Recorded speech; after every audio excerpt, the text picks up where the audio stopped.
Black and white நேயர்களுக்கு வணக்கம். அரசியல் சூத்திரம் நிகழ்ச்சியில் அரசியல் ஆய்வாளர் பெருமாள் மணி சார் நம்முடன் இணைகிறார். வணக்கம் சார்.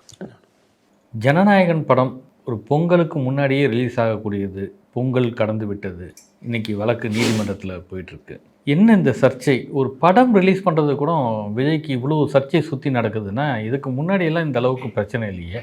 அரசியல் கட்சி தொடங்கினதுக்கப்புறம் அவருக்கு இவ்வளோ பெரிய சர்ச்சை, நெருக்கடி, சிக்கல் எல்லாம் வருது.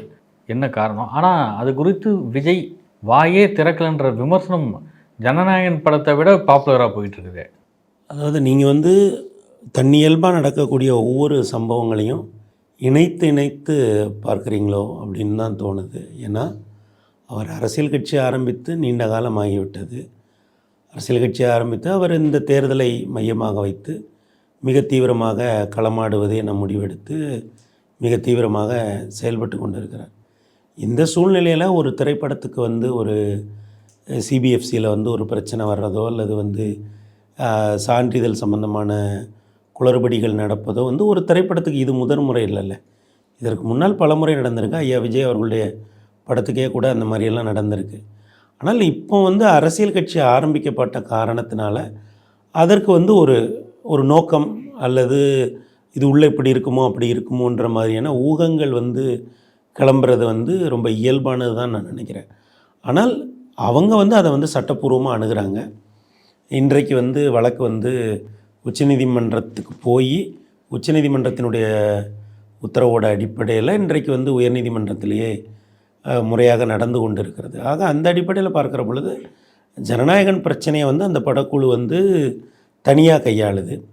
ஐயா விஜய் அவருடைய அரசியல் நடவடிக்கை அப்படிங்கிறது அது தனியாக போயிட்டுருக்கு. இல்லை, இந்த அரசியல் நடவடிக்கையில் தான் இப்போ மார்க்சிஸ்ட் கம்யூனிஸ்ட் கட்சி மாநில செயலாளர் பே. சண்முகம் கூட அந்த படத்திற்கு ஏற்பட்டிருக்க பிரச்சனை பாஜக ஒரு தரும் நெருக்கடி அப்படின்னு மற்ற கட்சிகள்லாம் பேசுகிறாங்க. ஆனால் சம்மந்தப்பட்ட ஒரு வாயே திறக்காமல் இருக்கும்போது தான் சந்தேகம் வலுக்கிறது அப்படின்றாரு. ஏன்னா அப்படி இந்த சந்தேகம்ன்றது பாஜகவுக்கு இவர் அனுசரணையாக இருக்கிறாரா, விஜய் நெருக்கமாக இருக்கிறாரா, அதனால தான் பாஜகன்னு சொல்கிறதுக்கே பயப்படுறாரா, இல்லை ஒரு அச்சம் இருக்குதா, வேறு ஏதாவது நமக்கு சிக்கல் வந்துடும் அப்படின்ற சந்தேகம் எழுதுன்றாங்க. சந்தேகம் நியாயமாக தோணுது இல்லை. ஆமாங்க, சந்தேகம் இருக்க தான் செய்யுது அப்படின்னு ஒரு சராசரி மனுஷனும் எண்ணக்கூடிய அளவுக்கு தானே இருக்குது. ஏன் இவ்வளோ அமைதி காக்கணும்? இப்போ இந்த பிரச்சனையில் நீங்கள் குறிப்பிட்ட போல ஐயா விஜய் அமைதியாக இருப்பதாக வைத்துக்கொள்ளும். மற்ற எல்லா கட்சிகளும் ரியாக்ட் பண்ணிட்டாங்களா? ஆமாம். அஇஅதிமுக என்ன சொல்லியிருக்காங்க? இல்லை, அஇஅதிமுகவை விட்டுருங்க. அஇஅதிமுக விஜய் வருவார் வரமாட்டாரா அப்படின்ற ஒரு காத்திருப்பில் இருக்கிறாங்க. மற்றபடி திமுக ஸ்டாலின் அதுக்கு ஒரு ட்விட்டர் பொதுவாக போட்டார். அவர் பராசக்தின்னு மென்ஷன் பண்ணல, ஜனநாயகன் மென்ஷன் பண்ணல, அப்படி ஒன்று போட்டார். ராகுல் காந்தி விஜய்க்கு ஜனநாயகன் படத்தை போட்டே பேரை போட்டே ட்வீட் போடுறாரு. கம்யூனிஸ்ட் கட்சிகள் பேசுது. இங்கே இத்தனை பேசிகிட்டு இருக்கும்போது விஜய் மௌனம் சாதிப்பது சந்தேகம்னாக்கா அது சராசரி மனுஷனுக்கு எழக்கூடிய சந்தேகமாக தானே இருக்கும் சார். இதில் திராவிட முன்னேற்ற கழக ஏன்னா இப்போ அதிமுக பேசுச்சான்னு கேட்டால் பாஜக கூட பேசல. மத்தியில் ஆளுநர் பாஜக இருக்கு. நீங்கள் சொல்கிற மாதிரி அஇஅதிமுக பாஜக கூட்டணியில் இருக்கக்கூடிய கட்சிகள் இதை பற்றி எதுவுமே பேசவில்லை. திராவிட முன்னேற்ற கழகத்தினுடைய கூட்டணியில் இருக்க கட்சிகள் அவர்கள் எல்லாம் இந்த விஷயம் பற்றி பேசுகிறாங்க. அவங்களுக்கு ஐயா விஜய் மேலேயோ இல்லை ஜனநாயகன் திரைப்படத்து மேலேயோ இருக்கிற அக்கறையை விட இது மத்தியில் ஆளக்கூடிய அரசையும் அந்த கட்சியையும் விமர்சிப்பதற்கு நமக்கு ஒரு வாய்ப்பு கிடச்சிருக்கு அப்படிங்கிற அடிப்படையில் அதை அவங்க விமர்சிக்கிறாங்க. அந்த படத்தினுடைய கதாநாயகனாக இருக்கக்கூடிய ஐயா விஜய் அவர்கள் இந்த படத்தினுடைய தயாரிப்பு நிறுவனம் அதை சட்டப்பூர்வமாக அணுகிறத கருத்தில் கொண்டு நம்ம அதுக்கு எந்த உள்நோக்கமும் கற்பிக்க வேண்டாம், சட்டப்பூர்வமாக அணுகட்டும். உள்நோக்கம் வேண்டாம். இருக்கிற விஷயம் என்ன, நான் என்ன சொல்கிறேன்னா, அந்த படத்தின் கதாநாயகனாகவே தன்னை கருதி கொள்ள வேண்டாம். தான் வளர்ந்த சினிமா துறை, அந்த துறையில் இப்படி ஒரு நெருக்கடி பிரச்சனை ஏதோ ஒரு ரூபத்தில் வேறு மாதிரியாக சட்ட ரீதியாக இல்லாமல் வருகிறதா, சட்ட ரீதியாக வருகிறதா, ஏதோ ஒரு காரணத்தை சொல்லிட்டோம். அதை பற்றியே பேசாமல் இருந்தால் நாளைக்கு மக்கள் பிரச்சனைக்கு என்ன பேசுவார் அப்படின்ற ஒரு திரைப்படம் அதற்கு ஒரு சான்றிதழில் ஒரு சிக்கல் வருது அப்படின்னா நமக்கு நம்ம மறு ஆய்வுக்கு போகலாம், மறுதணிக்கைக்கு போகலாம், நீதிமன்றங்களை நாடி நீதி கேட்கலாம்.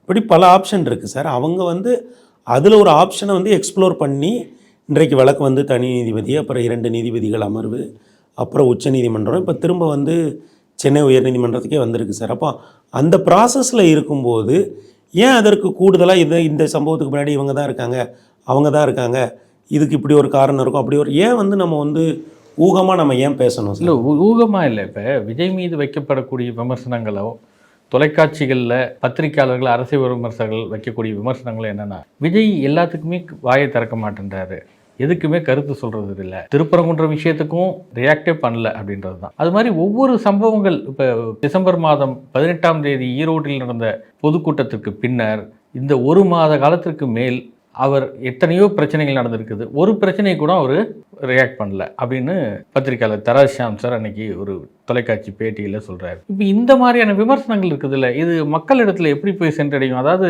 ஒரு விஷயம் நடந்ததுன்னா 3 மாதம் கழித்து பேசுவார், 2 மாதம் கழித்து பேசுவார். அப்படின்னா அது அரசியல் கட்சிக்கான ஒரு இயங்குறதுக்கான தளமாக அது இருக்குமா? அப்படி ரியாக்ட் பண்ணுறது, ரொம்ப லேட்டாக ரியாக்ட் பண்ணுற விஷயங்கள் மக்கள் எப்படி பார்ப்பாங்க சார்? இப்போ நீங்கள் நீதி பரிபாலனத்தை நம்ம நம்புகிறோம். சிபிஎஃப்சிங்கிறது ஒரு இண்டிபெண்ட் போர்டு. அந்த போர்டு ஒரு முடிவு எடுக்கிறாங்க. அந்த போர்டோட முடிவில் நமக்கு ஒரு முரண்பாடு இருக்குது, அல்லது நமக்கு நீதி கிடைக்கல அல்லது தாமதமாகுதுன்னு நினைக்கிறோன்னா நமக்கு உயர்நீதிமன்றத்தை அணுகிறதுக்கான ஒரு ஜுடிஷியல் வாய்ப்பு நமக்கு இருக்குது. அப்படியாப்பட்ட ஒரு நேரத்தில் ஒரு இண்டிபெண்ட் பாடியை எதிர்த்து நம்ம ஒரு ஜுடிஷியல் சொல்யூஷனை நோக்கி போகும்போது அதுக்கு ஒரு அறிக்கையை விடுறதுனால அது எந்த விதத்தில் இந்த படத்தோட வருகைக்கோ இதுக்கோ எந்த விதத்தில் பயன்பட போகுது? ஒரு அறிக்கையாக விஜய் விடுறாங்கன்னு வைங்களேன், அது எந்த விதத்திலும் பயன்பட போகிறது இல்லை. ஏன்னா எந்த விதத்திலையும் நீதிமன்றத்தில் எடுத்து எந்த விதத்திலையும் பயன்பட போகிறோம்னா, ஒரு அரசியல் கட்சி தொடங்கிட்டோம். இப்போ ஒரு ஆசிரியர்கள் போராட்டம் நடக்குது, ஆசிரியர் சங்கத்தை சேர்ந்தவர் ஒருத்தர் விஜய் பார்க்குறாரு. விஜயை பார்க்கறதுனால என்னங்க நடந்துட போகுது, உடனே நான் எங்களோட கோரிக்கையெல்லாம் திமுக அரசாங்கம் செய்து கொடுத்து விடுமா அப்படின்னு ஒரு சங்கம் நினைச்சிட்டு இருக்க முடியாதுல்ல. ஆதரவை கேட்பது, பலரை சந்திப்பது, அதன் மூலமாக ஏதாவது நடந்து விடாதா என்பது தான். அப்போ விஜய் பேசுவது என்பது நமக்காக அவர் பேசுவார் அப்படின்ற ஒரு உத்தரவாதம் அதன் மூலியம் மக்களுக்கு கிடைச்சாக்க விஜய்க்கு தானே பலன், அந்த ஓட்டு விஜய்க்கு தானே வரப்போகுது கட்சிக்கு. ஆனா அதற்கு பதிலாக நீதிமன்றத்தை நோக்கி நாடு இருக்கிறோம், எல்லாத்துக்குமே நீதிமன்றத்தை நாடுவோம் அப்படின்னா இருக்கு. ஒன்று இது ஒரு தனிப்பட்ட பிரச்சனை, அதற்கு ஒரு நீதிமன்றம்ங்கிற ஒரு தீர்வுங்கிறது ஒன்று இருக்குது. ஆசிரியர்கள் பிரச்சனையை பொறுத்தவரை அவங்க எல்லா வாய்ப்புகளையும் எக்ஸ்ப்ளோர் பண்ணிவிட்டு பொலிட்டிக்கல் சொல்யூஷன் மட்டும்தான் இதுக்கு ஒரே ஒரு வாய்ப்புன்னு நினைக்கிறாங்க. அப்போ அந்த அமைப்பு அவங்க என்னென்னா, அவங்க இது போன்ற அரசியல் தலைவர்களை சென்று சந்திப்பது, ஆதரவு கேட்பது, அவர்கள் ஒரு கருத்தை சொல்லணும்னு நினைக்கிறது அவங்க பார்ட் ஆஃப் த ஸ்ட்ரகிள், அந்த போராட்டத்தினுடைய ஒரு அரசியல் கட்சி என்பதே மக்களுடைய ஆதரவை பெறணும், மக்கள்கிட்ட நன்மதிப்பு பெறணும், அதன் மூலியமாக அவர்களுடைய வாக்குகளை பெறணும். இதுதானே ஒரு அரசியல் கட்சியோட ஸ்ட்ராட்டஜியாக இருக்க முடியும். இப்போ ஒரு அரசியல் கட்சியை தொடங்கிட்டு நம்ம திருப்பரங்குன்ற விஷயமா வேணாம் சைலண்ட்டாக இருப்போம், ஜனநாயகன் பட விஷயமா வேணாம் சைலண்ட்டாக இருப்போம், நாட்டில் நடக்கக்கூடிய மற்ற பிரச்சனைகளாக எதுக்கும் கருத்து தெரிவிக்க வேணாம், இதில் மத்திய அரசு தலையீடா இல்லையா அப்படின்றது தானே மற்றவங்க பேசிகிட்டு இருக்கிறாங்க. அப்போ அதில் மத்திய அரசு தலையீடு இல்லைன்னு சொல்லுங்கள், இல்லை இருக்குதுன்னு சொல்லுங்கள். எதுவுமே சொல்லாமல் இருக்கிறது அவங்களுடைய ரசிகர்களுக்கு, தாவேக்காவினருக்கே இது ஒரு குழப்பமாக இருக்காதா? மத்திய அரசை பாஜகவை நம்ம விமர்சிக்கணுமா விமர்சிக்க கூடாதா அப்படின்றது அவங்களுக்கே ஒரு தெளிவு இல்லாமல் போயிடும். சொல்லிட்டாரு சார், எங்களுக்கு ஒரு கொள்கை எதிரின்னு ஒரு கட்சி இருக்குன்னா அது மத்தியில் ஆளக்கூடிய பாஜகன்னு சொல்லிட்டாரு. ஆமா, அதுதான் கொள்கை எதிரினா எந்த கொள்கையில எதிரி அப்படின்றது இருக்குல்ல. எல்லா பாஜக எடுக்கிற எல்லா கொள்கைக்கும் எதிரி அப்படின்னா மத்திய அரசாங்கம் கொண்டு வர திட்டங்கள்லாம் இருக்கும். இப்போ உதாரணத்துக்கு சீனியர் சிட்டிசன்ஸுக்கு மருத்துவ காப்பீடு அப்படின்னு பிரதமர் மோடி கொண்டு வர்றாரு, அந்த கொள்கைக்கு எதிர்ப்பு அப்படின்னு எடுத்துக்க முடியுமா சார்? அதாவது நீங்கள் கேட்குறது ரொம்ப முக்கியமான கேள்வி. என்னென்னா, தனிப்பட்ட பிரச்சனைகளுக்கு ரியாக்ட் பண்ணாமல் இருப்பதை போலவே பொது பிரச்சனைகள்லையும் நம்ம சூஸியாக ரியாக்ட் பண்ணலாம். ஏன்னா இவர் ரொம்ப புதுசாக இப்போ தான் ஒரு புது கட்சியாக வரவங்கிறார். இப்போ இதுவரைக்கும் தமிழ்நாட்டை ஆண்ட கட்சிகளோ கூட்டணியில் இருப்பவர்களோ அவங்க நீண்ட காலம் அரசியல் இருக்காங்க, அவங்க ஒரு விஷயத்தில் ஒரு நிலைப்பாடு எடுத்திருக்காங்க. அப்போது இப்போ ஒரு கட்சி ஒரு பிரச்சனையில் ஒரு நிலைப்பாடு இப்போ எதிர்கட்சியாக இருக்கும்போதோ ஆளுங்கட்சியாக இருக்கும்போதோ எடுக்கிறாங்க அப்படின்னா அதை நீங்கள் அதுக்கு முன்னாடி அவங்க இந்த மாதிரியான விஷயங்களில் என்ன மாதிரி நிலைப்பாடு எடுத்திருந்தாங்க அதோட நீட்சியாக தான் பார்க்கணும். இப்போ ஒரு கட்சி ஏதோ ஒரு இஷ்யூவில் முன்னாடி கடுமையாக நடந்துட்டுருக்கலாம். இப்போ அந்த தரப்பை ஆசிரியர் தரப்பு, இப்போ ஆசிரியர்கள் இதே ஆசிரியர்கள் அஇஅதிமுக ஆட்சி காலத்தில் சம்பளம் கேட்டப்போ அவங்க சம்பள உயர்வோ எதுவுமே அன்னைக்கு இருந்த நிதி நிலைமையை காரணம் காட்டி அவங்க முடியாதுன்னு சொல்லிட்டாங்க. அப்போ இன்றைக்கு இப்படி ஒரு போராட்டம் இருக்கும்போது நம்ம அந்த பாக்கெட்டை ரீச் பண்ணலான்னு நினச்சி அதுக்கு ஏதோ ஒரு எதிர்வினை ஆற்றலாம். இவர் ஒரு புதிதாக வந்திருக்கக்கூடிய கட்சி, இவர் ஒரு சில விஷயங்களை தெளிவுபடுத்துகிறார். கொள்கை எதிரி யார், அரசியல் எதிரி யார், நாங்கள் எதை நோக்கி போகிறோம். அப்போது ஒரு இளம் பட்டாளத்தோடு வரக்கூடியவர் எல்லா பிரச்சனைகள்லையும் போய் கருத்து சொல்ல வேண்டிய தேவையில்லை. ஏன்னா இவர் ஃப்ரெஷ்ஷாக வராரு. அப்போ எக்ஸிஸ்டிங் ப்ராப்ளத்தில் சூஸ் அண்ட் டாக் அப்படிங்கிற மாதிரி எதில் பேசணுமோ அதை தேர்ந்தெடுத்து பேசுகிறது தான் கவனமான அரசியலாக இருக்கும். அதை தான் அவர் வந்து பண்ணுறதா நான் நினைக்கிறேன். இல்லை, அப்படி கவனமான அரசியல்னா ஒரு செக்டாரை நம்ம வந்து புறந்தள்ளிட முடியுமா? இப்போ தூய்மை பணியாளர் பிரச்சனை, தூய்மை பணியாளர் போராட்டம் நடக்கும்போது அவரை கூப்பிட்டு அழைத்து பேசுனீங்க. மருத்துவர்கள் கோரிக்கை இருக்குது. அரசு ஊழியர்கள் மட்டத்தில் பார்த்தா ஒரு தரப்பும் பாக்கி இல்லை. சத்துணவு ஊழியர்லேருந்து, ரேஷன் கடை ஊழியர்லேருந்து, தூய்மை பணியாளர்லேருந்து, செவிலியர்லேருந்து, இப்படி தொடர்ச்சியாக நடக்குது. எல்லோருக்கும் என்ன எண்ணம்? ஏதோ ஒரு வகையில் நம்மளுடைய ஆர்ப்பாட்டம், இந்த ஆர்ப்பாட்டத்தின் வாயிலாக மக்களுடைய கவனத்துக்கு போகணும், இல்லை அரசியல் கட்சிகள் நமக்கு ஆதரவாக குரல் கொடுக்கணும், அதன் மூலயமாக நம்மளுடைய கோரிக்கைகளில் ஏதாவது சிலவற்றை தீர்வு காணணும். இதுதானே.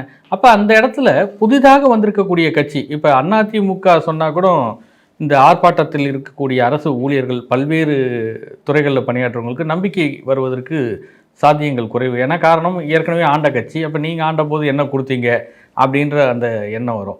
புதிதாக வந்திருக்க கட்சி வந்து ஒரு ஆதரவு கொடுக்குதுன்னா, சரி ஒருவேளை இவர்கள் ஆட்சிக்கு வந்தால் நமக்கான ஒரு தீர்வு கிடைக்கும் அப்படின்ற நம்பிக்கை வரலாம். அதன் மூலிமா தமிழக வெற்றி கழகம் தானே வளரப்போகுது. அதுக்கு சொல்கிறது கூட என்ன தயக்கம் இருக்குது சார்? அந்த நிதி இதில் நீங்கள் சொல்கிற பெரும்பாலான பிரச்சனைகள் நிதி சம்மந்தப்பட்ட பிரச்சனைகள்.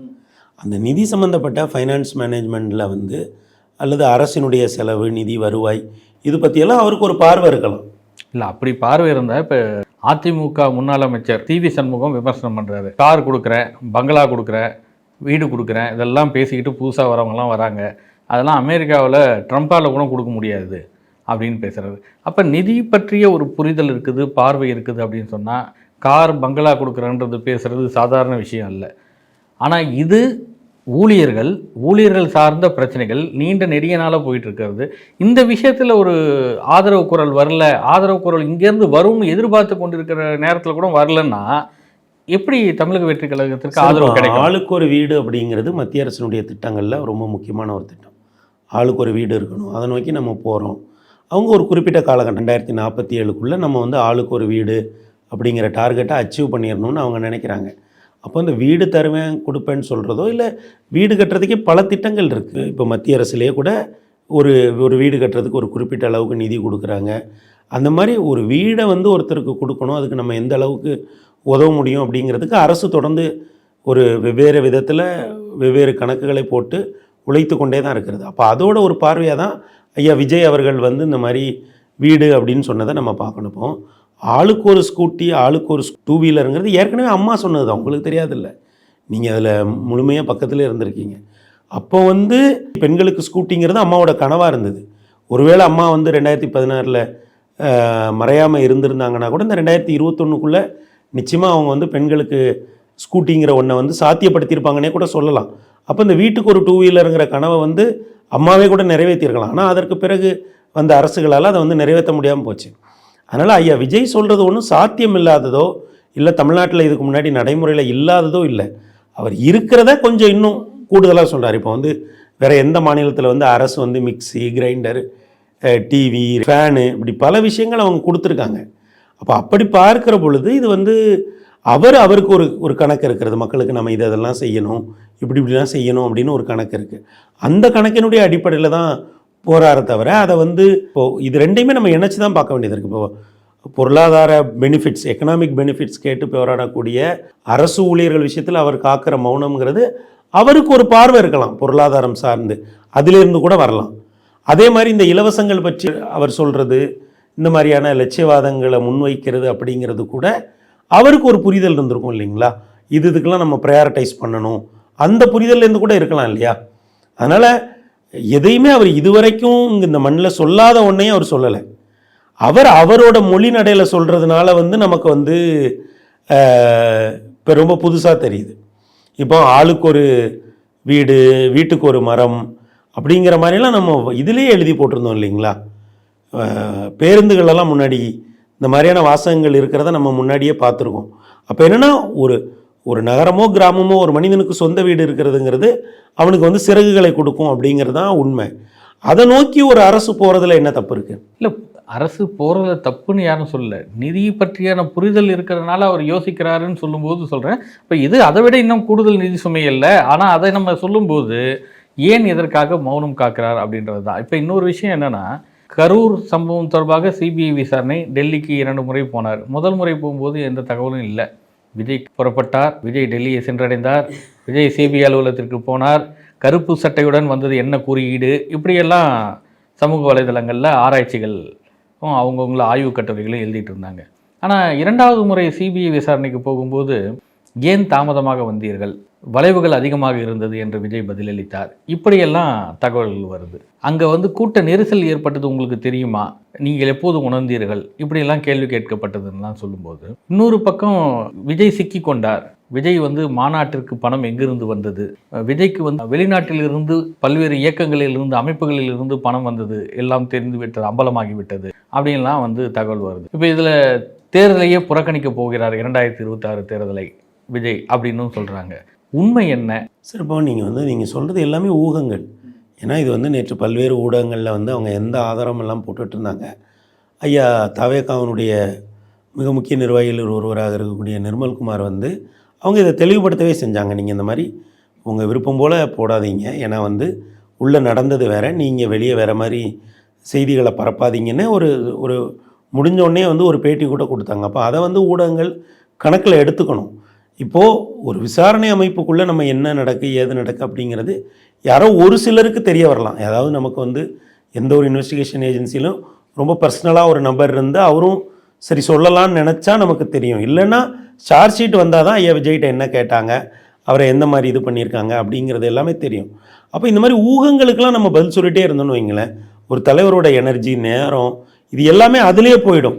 ஏன்னா அந்த ஊகங்களை கிளப்புனது யாருன்னே தெரியாது. அவங்க முகமறியாத மனிதர்களால் அந்த ஊகங்கள் கிளப்பப்படுது. அப்போது அந்த இடத்துல நீங்கள் பொறுமையாகவும் அமைதியாகவும் இருக்கிறதுங்கிறது அதான் நியூ நாம்னு சொல்லுவாங்கள்ல. இன்றைக்கு உள்ள இந்த சமூக வலைதள காலகட்டத்தில் ஒவ்வொருவரை பற்றியும் அவங்களுக்கு தோன்றதை அவங்க எழுதிட்டுருப்பாங்க. அதற்கெல்லாம் போய் இவங்க பதில் சொல்லிக்கிட்டோ இது பண்ணிட்டோ இருக்க முடியாது. அப்போ அந்த இடத்துல அவர் மௌனம் காப்பதுங்கிறது சரிதான். அவர் இந்த மொத்த விஷயங்களையுமே நம்ம தேவையில்லாத இடத்துல ஏன் ரியாக்ட் பண்ணணும், தேவைப்படும் போது ரியாக்ட் பண்ணிக்கலாம். அப்புறம் செயல் தானே சொல்லை விட சிறந்தது, செயலே சிறந்த சொல் இல்லையா? அப்போ நம்ம செயல்பட வாய்ப்பு கிடைக்கும் போது இந்த மாதிரியான விஷயங்கள் மேலே நம்ம சரியான கவனமான முடிவை நம்ம எடுக்கலாம். இப்போதைக்கு நம்ம அமைதியாக இருப்போம் அப்படிங்கிறது கூட ஒரு காரணமாக இருக்கலாம். இதுபோல் அங்கொன்றும் இங்கொன்றுமாக ஏதாவது ஒரு சம்பவத்தை மையமாக வைத்து எத்தனை பேருக்கு டெல்லி சிபிஐ ஆஃபீஸில் சோர்ஸ் இருக்கும், அவங்க யாருக்கிட்ட இருந்து கேட்டிருப்பாங்க. ஏன்னா அவர் இங்கேருந்து ஃப்ளைட் ஏறி போன உடனே அவங்க எதோ சொல்கிறாங்க, இவருக்கு மட்டும் சம்மன் வரல, இன்னும் கூட யாருக்கோ வந்திருக்கு, இன்றைக்கி கைது செய்ய போகிறாங்க, இப்படி எதையோ சொல்கிறாங்க. அப்போது ஒரு பிரபலமான நடிகர் அவர் அரசியலுக்கு வந்திருக்காரு. அந்த களத்துக்கு வந்த பிறகு நீங்கள் பதில் சொல்லணும்னு ஆரம்பிச்சிங்கன்னா இந்த மாதிரியான எந்த விதமான ஆதாரம் இல்லாத குற்றச்சாட்டுகளுக்கு நீங்கள் பதில் சொல்லிக்கிட்டே இருக்க வேண்டியதான். இல்லை, இந்த ஆதாரமான குற்றச்சாட்டுகளை யார் பரப்புவது, யார் செய்வது அப்படின்றதுக்காக பதில் சொல்லணும்ல. இது யாரோ ஒரு திட்டமிட்டு ஒரு நபர் இப்படி போய் சேரணும்னு தானே பண்ணுறாங்க. அப்போ அது யார், அது யார் விஜய்க்காக இப்படி எதிராக செய்யக்கூடியவர்கள் இருக்கிறாங்க அடையாளப்படுத்த வேண்டிய முன்னாடி பத்திரிகை மட்டும் ஒரு காலகட்டம் இருக்கும்போது அல்லது தொலைக்காட்சிகள்னால் இப்போ ஒரு தவறான தகவலோ ஒரு செய்தியோ வருதுன்னா அதை எடுத்துருங்க, அது உண்மை இல்லை அப்படின்னு ஃபோன் பண்ணி சொல்லுவாங்க, இல்லை கடிதம் போடுவாங்க. அந்த மாதிரி நிறைய விஷயங்கள் இருக்குது சார். இப்போ ஆனால் இந்த சோசியல் மீடியா ஏரால அது அவன் உண்மையான ஐடியா தப்பான ஐடியா எதுவுமே நமக்கு தெரிய மாட்டேங்குது. அப்போ போகிற போக்கில் யாரோ எழுதுகிற ஒன்றுக்கெலாம் ஒரு கட்சி ஆரம்பித்து நடத்திட்டு இருக்கிற ஒருத்தர் பதில் சொல்ல ஆரம்பித்தாருன்னு வைங்களேன், அதுக்கு முடிவே இருக்காது. நீங்கள் பதில் சொல்லாத வர தான் பதிவுகள் கம்மியாக வரும்.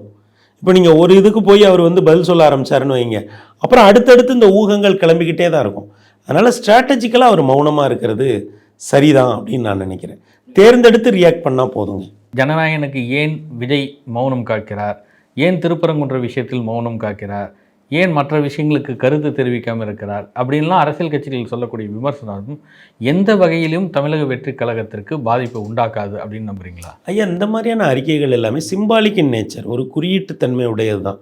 ஓகே, இந்த விஷயத்தில் நாங்கள் இப்படி ஒரு நிலைப்பாடு எடுக்கிறோம். ஆனால் ஆட்சி அதிகாரத்தில் இருக்கிறவங்க ஏனையோர் அவங்க அதற்கான தீர்வை எப்படி எட்டுறதுக்கு பல வழிகள் இருக்குது. இப்போ சில விஷயத்தில் நீதித்துறைக்கு போகணும், சில விஷயத்தில் காவல் நிலையங்களுக்கு போகணும், சில விஷயங்களில் மக்கள் பிரதிநிதிகளை தேடி போனோம். அப்போது நமக்கு இப்போ பல பிரச்சனைகள் சுற்றி இருக்குது அப்படின்னா அதற்கு எங்கே தீர்வு கிடைக்குமோ அங்கே போகணும். ஆனால் நான் அதை எதையுமே செய்யாமல் வெறும் இது ஒரு அரசியல், இது ஒரு பழிவாங்கும் நடவடிக்கை, அவங்க அப்படி பண்ணுறாங்க அப்படின்னு நம்ம சொல்கிறதுனால எந்த பலனும் இல்லைன்னு அவர் நினைக்கிறாரு. அப்போ இவ்வளவு நாளும் இங்கே ஒரு அரசியல் இருந்திருக்கு, எது நடந்தாலும் அதுக்கு யாரோ ஒருத்தரை காரணமாக சொல்கிறது, இன்னும் அந்த மாதிரி தேவையில்லை, நம்ம ஒரு புது அரசியலை முன்னெடுக்கலாம் அப்படிங்கிற அடிப்படையில் அவர் போகிறதா தான் நான் நினைக்கிறேன். ஆமாம், அப்படி ஒரு புது அரசியலை நோக்கி போகணும் அப்படின்னு சொன்னால் சமூக வலைதளத்தில் வந்த கருத்து சரியோ தவறோ ஆனால் ஒரு விமர்சனம்னு ஒன்று வந்துருச்சு. அந்த விமர்சனத்தில் மாறுபட்ட கருத்து இருக்க முடியாது. அதாவது விஜய் நடத்தக்கூடிய மாநாட்டிற்கு பணம் எப்படி வந்தது, எங்கிருந்து வந்தது அப்படின்லாம் இந்த கேள்வி வருதில்ல. நம்ம ஒரு புதுவிதமான அரசியல், ஒரு முன்னோடியாக புதுமையாக தமிழ்நாட்டில் மக்களின் ஏகோபித்த நம்பிக்கையை பெறக்கூடிய விஷயமாக விஜய் இந்த மாநாட்டுக்கான பணம் எவ்வளோ செலவாச்சு, இதுக்கு சோர்ஸ் என்ன அப்படின்றது வெளியிட்டு போனால் சார் நீங்கள் எல்லோருமே வரவேற்கக்கூடிய இதுவரை சார் எவ்வளவோ மாநாடுகள் நடந்திருக்கு, கட்சி கூட்டங்கள் நடந்திருக்கு. நீங்களும் ஒரு பெரிய தொலைக்காட்சியில் இருந்து எல்லா விஷயங்களையும் நெருக்கமாக பார்த்துருக்கீங்க. அப்படிலாம் ஒரு அரசியல் கட்சி தான் பண்ணுற செலவெல்லாம் தெரிவிக்க முடியுமா சார்?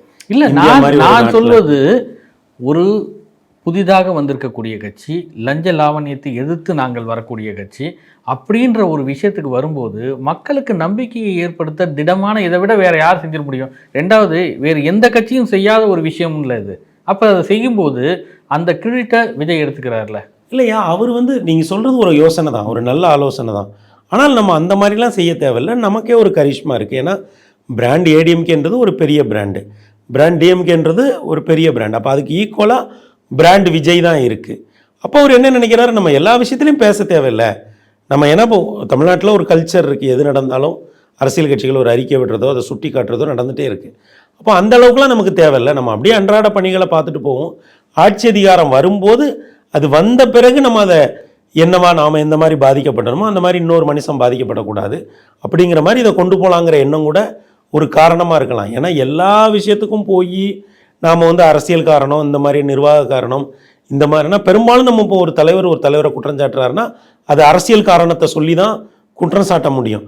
அப்படி எல்லா விஷயத்துலையுமே நம்ம பண்ண வேண்டாம், நம்ம அரசியல் அப்படியே முன்னெடுப்போம் அப்படிங்கிற பார்வை கூட ஒரு காரணமாக இருக்கலாம் தான் நான் நினைக்கிறேன். இதுவரைக்கும் நடந்து கொண்டிருக்கின்ற தமிழக வெற்றி கழகத்துடைய அணுகுமுறை, விஜயோடைய அணுகுமுறை, இது எல்லாம் ஒரு நம்பிக்கை தரக்கூடிய விதத்தில் இருக்குது, ஒரு ஆட்சியை கொண்டு வரக்கூடிய அளவுக்கு இருக்குது. இது போதுமானது அப்படின்னு நீங்கள் நினைக்கிறீங்களா? ஆமாம், பிளாஸ்ட் அப்படின்னு சொல்கிற மாதிரி தான் அவரோட இது இருக்குது. அதாவது அவருடைய அரசியலுங்கிறதே அவருடைய ஒரு பாடல்லே ஒரு மாதிரி பிளாஸ்ட் அப்படின்ற மாதிரி தான் அவரோட அரசியல் போகுது. குறைவாக பேசுகிறார், அவருடைய கரிஷ்மாவை நம்புகிறார், அவர் எல்லா விஷயத்துலையும் ரியாக்ட் பண்ணுறதில்ல. அந்த நிதானம், அந்த பொறுமை, அந்த மாதிரியான அந்த ஒரு தெளிவு, இது எல்லாமே அவரிடம் நிரம்ப இருப்பதாக பார்க்க வேண்டியதாக இருக்கிறது. இதுவே அவருக்கு ஒரு சின்ன மைலேஜை கொடுக்கும். இன்னும் தேர்தல் வரும்போது மக்கள் எப்படி வாக்களிக்க போகிறார்கள் அப்படிங்கிறத நம்ம நிச்சயமாக பார்த்துடலாம். அதனால் அவர் இதுவரைக்கும் சரியாகத்தான் போயிட்டுருப்பதாக நான் நினைக்கிறேன். நன்றி.